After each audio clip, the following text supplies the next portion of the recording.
네, 안녕하십니까. 우리 동네 청년학당 두 번째 시간 인사드립니다. MC 수염입니다. 정목입니다. 홍목입니다. 네, 환영합니다. 한 주 동안 잘 지내셨죠? 예, 이게 매주 하는 건가요? 아니면 뭐, 얼마나 하는 건가요? 저희 매주 모이고 있죠, 지금. 네. 매주 모이고 한 주에 두 번씩 방송됩니다. 그래요. 방송이 어떻게 나가는지 전 잘 모르겠지만, 하여튼, 닥치는 대로 최선을 다해 찍고 네. 있습니다. 지난 시간에 저희가 이제 이 마커스 보그의 그리스도교 신앙을 말하다 이 책 처음으로 한번 했었는데, 1강 발제로 우리 정목님께서 해주셨는데, 간략하게 어떤 내용이었죠? 그 일부에서는 그리스도교 신앙의 언어를 말한다는 것, 이 언어가 갖는 그리스도교 신앙이 굉장히 중요한데 이 언어를 우리가 때로 왜곡하고 축소하고 오용하는 경우가 많다. 그래서 제대로 알고 우리가 사용하자. 이것이 1강의 주된 주제였습니다.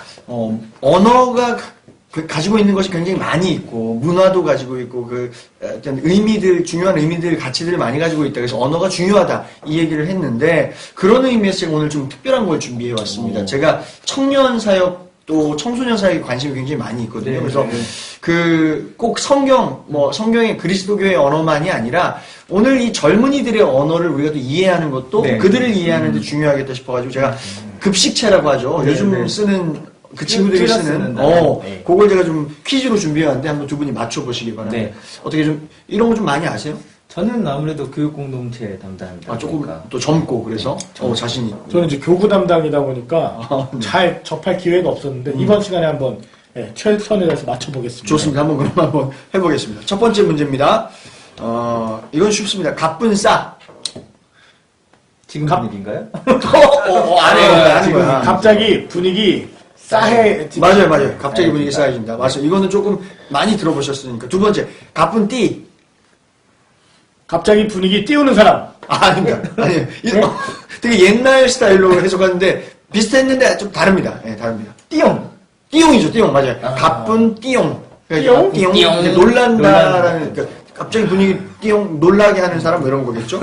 예. 이게 조금 어려우신데, 이제 같은 시리즈입니다. 가쁜 교. 갑자기 분위기를 교회같이 만드는 사람. 약간, 이렇게 해석하면 돼요. 비슷한 거예요. 2단? 가쁜 교이단? 가쁜 교. 약간 힌트를 드리면, 분위기를 엄하게 만들다. 뭐 이런 표현, 내용이 듭니다. 교수님? 교장? 비슷해요. 교장? 교장! 갑자기 분위기 교장 선생님. 이게 뭐냐면, 상상이 되죠? 어떤 네, 내용인지? 네. 네, 그런 거고요. 암모나이트. 암모나이트? 이건 줄임말은 아니고 어떨 때 쓰는가? 그 공동체나 거기에 계속 있는 사람. 화석구 같은 사람. 그렇지. 화석구 같은 사람. 그렇죠. 다른 표현으로는 시조새? 아니면 시조새? 시조새. 이런 느낌. 익룡? 네. 대학교 오래 다닌 사람. 그렇죠. 네. 맞아요. 교회에 막 10년 넘게, 20년, 30년. 청년인데 계속 청년인 사람. 죄송합니다. 그런 분들이 요즘 많아서.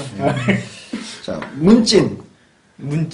문화찐따죠, 문화찐따. 오, 잘하네요. 모르겠어.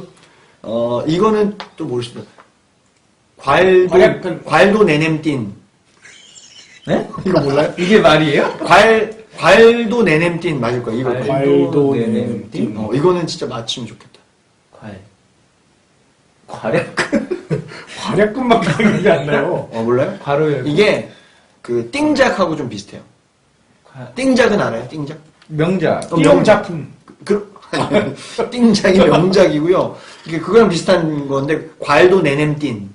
팔도 비빔면? 그렇지. 팔도 비빔면을 괄도 내냄띤이라고 써보면 그렇게 됩니다. 자, 덕페이스. 덕페이스 알아요? 덕질하는 사람. 덕이 많은 사람. 덕이 많은 얼굴인데요, 진짜? 그렇긴 한데, 진짜 네. 덕페이스가 뭐냐면, 덕페이스는 뭐냐면, 셀카 요즘 많이 찍잖아요. 네. 셀카 찍을 때, 네. 입술을 이렇게 내밀고 찍는 게.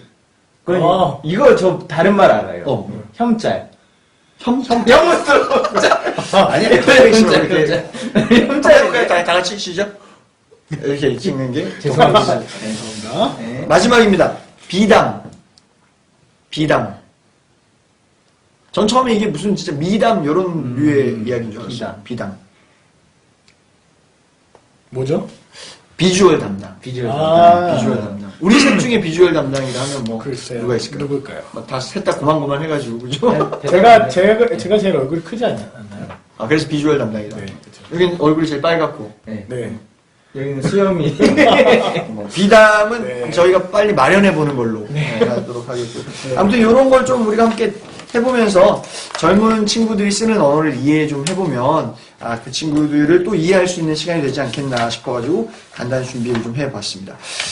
자 그러면 오늘 이 시간에 두 번째 발제를 좀 들어볼 텐데 오늘은 누가 해주시죠? 네, 제가 준비를 했습니다. 홍몽님께서 네. 두 번째 발제 해주실 텐데 이거 준비했어요. 지난 시간에 제가 말씀드렸죠. 모래시계를 준비했습니다. 그래서 이게 끝나기 전에 꼭 마무리를 해주셔야 됩니다. 네. 자, 우리 박수로 우리 홍목의 발제 시작하겠습니다. 박수! 이 장은 문자주의를 넘어서라는 주제인데요. 문자주의란 건 무엇이냐면 성서가 문자적으로 절대적으로 옳다라는 거죠. 그래서 글자 하나 토시 하나에 되게 집중하고 그것이 마치 진리인 양 생각하는 거예요. 글자를. 예, 글자를, 자체를 문자를 진리인 진리인 것처럼. 그래서 문자주의는 성서의 모든 일들이 역사적인 사실이어야만 하고 또 성서의 모든 가르침은 절대적 진리라는 주장으로 이어지게 되죠. 근데 보그는 이러한 문자주의가 계몽주의 이후의 산물이라고 말을 해요. 그러니까 계몽주의는 무엇이냐면은 어떠한 진술을 참과 거짓으로 이렇게 나누고 그래서 실제로 일어나야지 참이 있고 실제로 일어나지 않은 사건들은 거짓이다라고 이렇게 이분법적으로 생각을 계몽주의 하죠. 때부터 그런 예. 인식이 있었다. 근데 이게 이제 성서를 이해하는 방식으로 들어오기 들어오면서 시작해요. 예. 그래서 성서도 이렇게 문자주의의 영향을 받게 됐는데 성서의 문자는 근데 이전의 산물이잖아요. 계몽주의 이후의 그렇죠. 산물이 아니라 한참 전의 산물이잖아요. 그러니까 이 성서의 저자들은 사실 그거에 별로 관심이 없었던 것 같아요. 예. 그래서 그들은 역사적 사실, 그 문자의 진술 이런 거를 하려고 했던 것이 아니라 아하. 그냥 그들이 경험했던 하나님에 대한 것을 어떻게 잘 표현해낼까. 그러니까 역사적 사실이 아니라 고백의 차원이었던 거죠. 그래서 우리가 이 문자 안에 갖춰져 있는 그 하나님의 말씀을 고백된 말씀을 끄집어내는 거. 이것이 문자주의를 넘어서입니다. 박수! 이거 시간도 딱 맞췄어요. 저는 네, 사실 네. 듣지도 않고 이것만 봤거든요. 이따가 야, 왜 이렇게 듣는 척 하셨어요? 제가 그 멀티가 좀 되나 봐요. 네. 와. 그래 문자주의에 대한 이번 강에서는 문자주의에 대해서 나온 건데 문자주의가 한마디로 말하면 그러니까 글자 그러니까 우리로 치면 글자 하나에 완전 목숨 거는 거네요. 그렇죠. 그죠? 글자 하나에 목숨 걸고 그게 그 문자 단어 그 자체로가 진짜냐 아니냐 뭐 이런 이야기들을 하는 부분이라고 볼 수 있겠죠. 그러니까 제가 여기서 예를 들자면 하나님은 반석이시다라는 말이죠. 이게 하나님은 반석이 아니잖아요. 근데 우리는 그냥 은유적 방식으로 하나님은 우리의 반석 대신 하나님이다 이렇게 고백을 하잖아요. 그렇죠. 반석과 예. 같은 분 예. 이렇게 표현할 수 있는 거죠. 예. 사실. 근데 이제 그러한 사람들은 하나님이 그렇게 생각은 하지 않겠지만 예를 들면 반석이어야 되는 거죠. 이렇게 문자주의에 매몰되다 보면. 그러니까 단어 그대로여야 예, 되니까. 이게 참이고 진실이어야 되니까. 예. 나도 그런 문자주의 해석이 좀 나는 좀 폐해와 위험성에 대해서 오늘은 예, 이야기하고 있는 것 예, 같습니다. 그럼 제가 질문이 하나 드는데 이 문자주의를 막 목숨처럼 여기고 또 신봉하는 그런 사람들, 문자주의에 빠져 있는 사람들은 진짜 모든 그런 성경 말씀을 문자적으로 지키고 있는가? 이 질문 좀 드는데 어떻게 생각하세요? 그 사실 아니잖아요. 우리가 율법에 있는 그 지키기 힘든 조항들은 다 무시하고 있잖아요. 근데 그 사람들은 그 중에서도 자기들이 지킬 수 있을 만한 것들, 그런 것들은 잘 지키고, 아예 아닌 것들은 이전의 산물이다. 이거는 우리에게 해당되지 않고 예수 그리스도께서 폐하신 말씀 율법이다. 예수님 핑계를 대면서 그렇죠. 자기가 지킬 수 있는 건 문자적으로 그 해석하면서 지킬 수 있는 건 지키고 아닌 건 예수님 핑계 대고 안 그렇죠. 지키고 그거는 옛날 것이다. 뭐 이렇게 되는 거죠. 편식하는 거네 편식. 완전 말씀은. 편식주의자들이죠. 문자주의는 편식주의로 갈 수 있다라는 얘기를 지금 하고 있는 저 거예요. 저는 율법주의로 갈 가능성이 더 큰 것 같아요. 율법주의. 거기 안에 가둬서 이거를 지켜야만 또 이것이 참 진리여야만 한다. 이건 나를 묻기도 하지만 다른 사람을 또한 정죄하는 도구로 쓰이는데 이게 올가매는 거죠. 사실은 우리 오늘 말하고자 하는 것은 이 문자 안에 갇혀진 하나님 또 귀한 그 의미들을 해방시키고 그 안에 풀어내는 것인데 이 문자주의는 지금 반대로 가둬놓고 있었던 가장 큰 무기 중에 하나 율법주의를 가져왔다. 요거를 문자주의가 이제 아까 편식주의뿐만 아니라 율법주의를 가져오는 결과도 가져왔다는 거죠. 그러면 혹시 이제 우리가 이제 문자 안에 갇혀서 볼 수 없었던 은유적인 표현들은 뭐가 있을까요? 저는 이제 그런 것들, 많은 기적 사건들 있잖아요. 성서에 나타난 기적 사건들을 예를 들고 싶은데, 그러니까 그들에게 뭐, 나타난 기적 사건들이 은유적 표현으로 보면은 지금 이 시대에도 일어날 수 있는 것들이 진짜 많거든요. 예를 들면은 뭐 구름 이야기, 구름 기둥 이야기. 우리가 은유적으로 받아들였을 때는 그들 위에 있었던 구름, 그들이 쉴 수 있는 그늘을 만들어준 그 구름이 되는 거고. 그래서 우리가 그거를 근데 문자주의자들은 정말로 기둥이 생겨나야 되는 거잖아요. 왜냐면 역사적 사실로서 받아들이니까 그게 그래야만 참이고 기적이 되니까. 그래서 구름 기둥이 나타나야 하나님의 그 역사로 인정하게 되는데 만약에 우리가 이걸 은유적 표현으로 받아들이게 되면 좀 더 넓은 마음으로 그러면 우리 하늘 위에 있는 구름도 이게 하나님께서 주시는 지금의 기적이 되는 거죠. 그래서 오늘 우리의 기적 이야기가 또 될 수도 있는 거죠. 그러니까 구름 기둥뿐만 아니라 구름 기둥처럼 그 뜨거운 태양으로부터 우리를 지켜주시고 또 추위에서 우리를 또 어두움에서 우리를 밝혀주시는 그 불기둥 같은 그런 다양한 사건들이 하나님 주시는 우리 삶의 기적이다라고 확대되는 것이네요. 네. 저는 그러니까 그러니까 하나님은 계속 동일한 사랑으로 우리를 베풀어 주시잖아요. 그러니까 이게 말이 안 되는 게 문자주의는 그러면 하나님은 왜 우리에게는 다른 방식으로 지금 그러한 기적을 안 베푸시는 거가 되는 거잖아요. 근데 저는 하나님은 동일한 방식으로 계속 베푸셨다고 고백을 하는 거죠. 마커스 보고도 그런 거. 기적, 그러니까 성경에 나오는 다양한 기적 이야기들 문자 그대로 보면은 오늘날에는 왜 그렇게 안 일어나냐라는 어떤 의심이 들기 시작하고 좀 이렇게 아쉬움이 든다는 거죠. 근데 그게 아니라 은유적으로 보고 그 안에 담겨 있는 하나님의 깊은 뜻을 우리가 이제 바라보는 훈련을 해야 되겠다라는 얘기를 하신 것 같아요.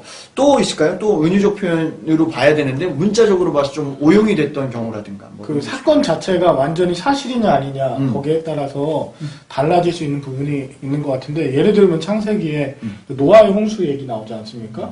그 노아의 홍수가 참이어야만 했던 거죠. 어떤 사람들에게는 꼭 일어나야만 하는 사건이 돼버린 거예요. 문자주의자들한테는. 그래서 터키의 그 아라랏산, 그 방주가 머물렀다고 성경에 나오는 그 아라랏산에 수많은 고고학자들이 그 노아의 방주를 찾으려고 그리고 위성을 통해서 막 사진을 찍고 나무 조각만 나오면은 탄소 그 측정을 해가지고 이게 그때 거네 이게 그 방주네 그러면서 사실은 그 눈에 보이는 현상만을 찾게 만드는 그런 일들이 벌어지고 있고 또 그 이후에도 이제 바벨탑 사건 같은 거 있지 않습니까? 그게 그냥 생겨났다 없어졌으니까 이 바벨탑을 찾는데 혈안이 나는 거예요. 그러니까 제가 그 아까 목사님 말씀하신 대로 홍목님이 말씀하신 그 하나의 사건을 통한 의미들 예를 들면 노아의 홍수를 보면서 그렇게 쓸어버릴 수밖에 없는 하나님의 그 애타는 마음과 40일 동안 흘렸던 하나님의 눈물에 대한 묵상을 할 수는 없는 건가. 그렇게 다시금 새롭게 바꾸내지 않으면 안 될 만큼 한탄하는 하나님의 마음을 느낄 수는 없는가. 흩어버릴 만큼의 그 하나님의 그 애타는 마음을 우리가 느낄 수는 없는가. 그거하고 관계없이 계속 방주만 찾고 그 다음에 바벨탑 그 장소만 찾는다. 팩트냐 아니냐 여기 매몰린 거지. 그렇죠. 네. 또 이런 것도 있죠. 그 단어 중에 그 성경에 나오는 언어 중에 뭐 전쟁의 용사이신 뭐 여호와 뭐 하나님 하나님을 전쟁의 용사라고 봐서 그 하나님을 믿기 때문에 이 시대에 많은 사람들이 그 하나님의 이름으로 막 전쟁을 막 일으키고 전쟁을 일삼고 막 미사일 막 폭격하고 뭐 이런 경우들도 참 많이 있는 것 같아요. 그것도 문자적으로 그걸 그대로 보기 때문에 일어난 일이 아닌가 싶어요. 근데 이게 바로 잡으면 그때 전쟁의 용사라는 고백은 그 에집트 애굽이 히브리인들을 이렇게 이스라엘인들을 괴롭혔잖아요. 근데 거기서 이제 탈출시켜줘서 우리를 대신해서 싸워주신 하나님에 대한 고백, 약자를 어떻게 보면은 그렇지. 이기게 하신 하나님. 그러니까 사실은 그거는 미국이 쓸 말이 아니죠. 저는 예전에 또 창세기 얘기인데 남자가 진짜 갈빗대가 하나 없는 줄 알았어요. 남자는 그 속설 있었잖아요. 저도 맞아, 들어보고. 맞아. 네, 남자는 그 원래 만들 때그 갈빗대를 빼가지고 여자가 여자가 만들기 때문에 남자는 갈빗대가 없다.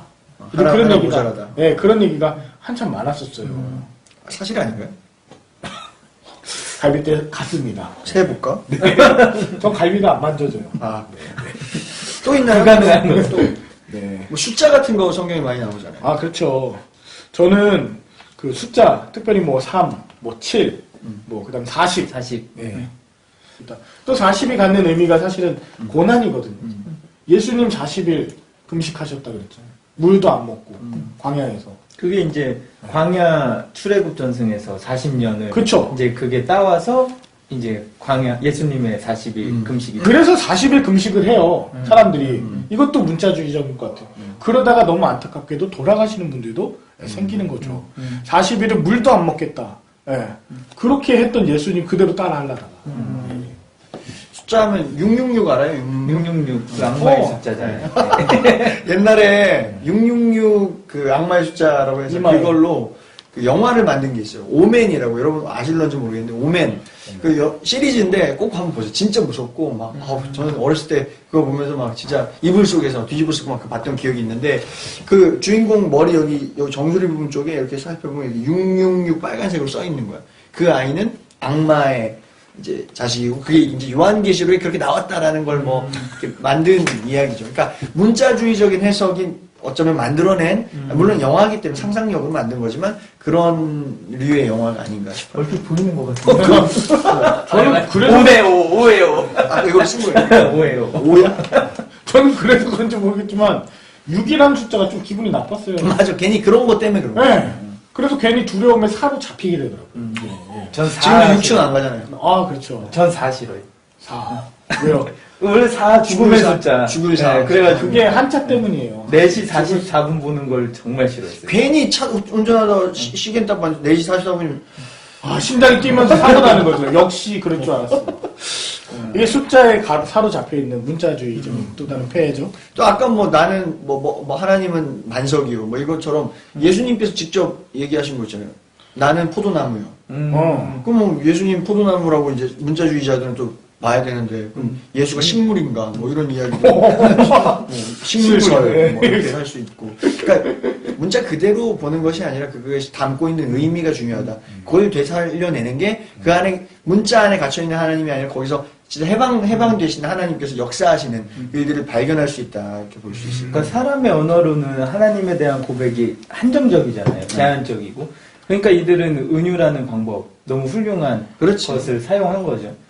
그리고 또 성경에 보면은 이제 예를 들어서 복음서만 봐도 같은 예수님의 뭐 생애 그 이야기를 써놨는데 4개나 있어요. 마태, 마가, 누가, 요한. 이거 근데 순서가 막 다른 경우도 있고 어디에는 없는 이야기가 여기에는 있고 같은 예수 얘기인데 이런 걸 또 어떻게 봐야 할까? 제가 얼마 전에 부활주일이라 부활을 설명을 하는데 음. 한 청년이 제가 마가의 그 본문을 잡았어요. 그래서 한 청년이 저기 돌무덤을 지키고 있었다라고 설명을 하니까 어떤 한 아이가 아니라고 뭐 두 천사가 지키고 있다 그랬나? 천사가 그 친구가? 지키고 있다. 천사가 지키고 있었다고 그래서 아니다 마가는 이렇게 표현을 한 거다. 그러니까 다 다르잖아요. 그러한 고백들. 그리고 그렇죠. 예수님의 탄생설화도 사실은 다 다르고. 그렇죠. 네.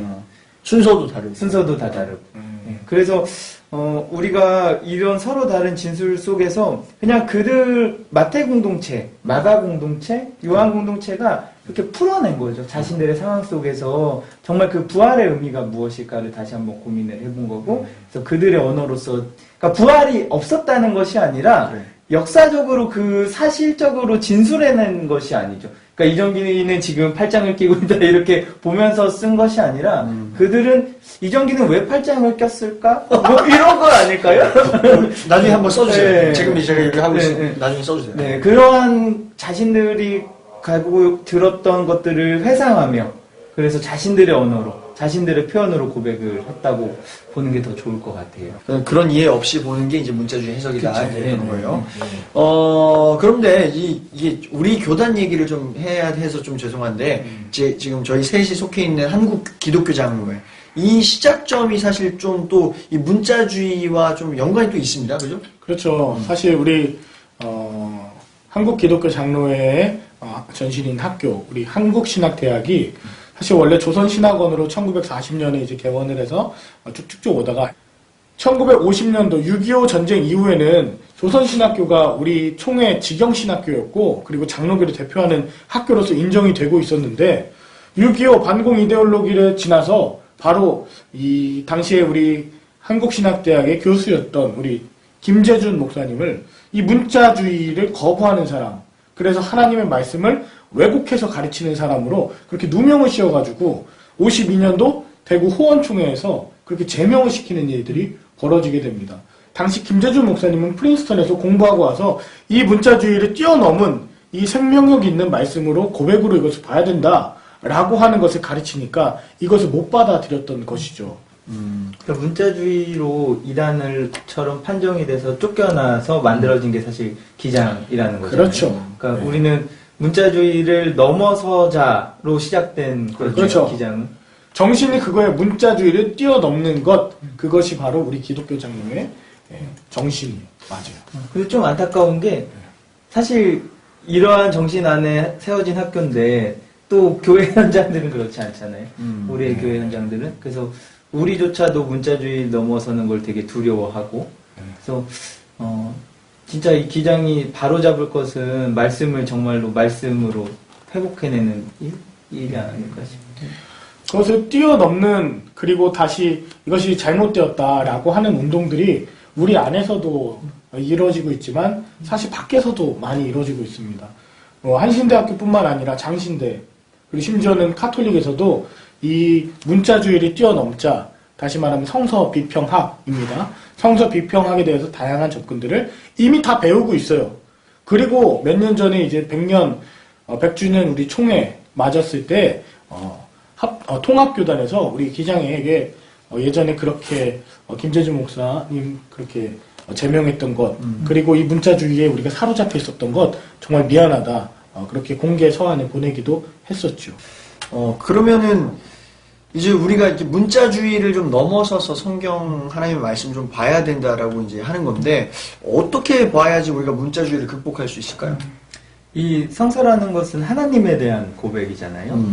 그래서 그 당시 그때 이 사람들이 고백했던 것들이 왜 이러한 고백을 했는지 의미를 찾아보고, 왜 했나? 그때 거기에 그래. 사람들이 그래서 그 찾아낸 의미를 가지고 지금 우리의 시대에 한번 보는 거죠. 그래서 그 의미가 우리에게 주는 메시지는 무엇인지, 또 우리 안에서는 그러면 이 의미를 찾아서 어떻게 살아가야 하는지. 끊임없이 질문해야 될 것 같아요. 그래서 김재준 목사님께서는 성서는 질문하지 않으면 아무런 말을 하지 않는다. 그런 말씀을 하셨군요. 네. 질문하는 자세로 그럼 말씀을 봐야 되겠다. 네. 이런 거구나. 제가 확실하게 지금 봐야 되는데 데리다가 아마 그 얘기를 했을 수도 있어요. 성서는 답을 주는 책이 아니라 질문하게 하는 책이다. 성경이. 그러니까 그런 의미로 봤을 때 우리가 흔히 쉽게 이런 얘기하잖아요. 성경은 살아있는 하나님 말씀이고, 날마다 새로운 말씀이다. 뭐 이렇게 하는데, 그게 사실 문자주의로 말씀을 보면 그걸 적용할 수가 없는데, 그걸 뛰어넘어 본다면 오늘 우리에게 주신 하나님의 메시지로 살아있는 날마다 새로운 말씀이 될 수 있겠다, 그렇게 생각이 드네요. 어쨌든 하나님의 뜻을 막아버리는 그런 문자주의를 오늘 좀 이렇게 극복해보고 또 뛰어넘어보는 그런 오늘 우리 시간이 되지 않았나 생각이 듭니다. 미미하나마, 오늘 우리가 이제 진행하고 있는 이 우리 동네 청년학당도 문자주의를 이렇게 뛰어넘는데 조금이나마 좀 도움이 되고 기여하는 방송이 되면 참 좋겠다 생각을 합니다. 어제 오늘 발제해주신 홍목님, 또 우리 정목님, 우리 수고했다는 우리 서로 박수하겠습니다. 수고하셨습니다. 그래서 오늘은 날 향한 계획이라는 곡 우리 홍목님께서 추천을 해주셨는데, 이게 진짜 가사가 딱 맞는 것 같아요. 그래서 예전에 말씀하셨던 그 하나님이 오늘 우리에게도 여전히 말씀하고 계시고 새로운 뜻과 계획을 가지고 계시다라는 내용으로 이 찬양을 함께 나누면 좀 가슴이 뜨거워지지 않을까 싶어서 해보겠습니다.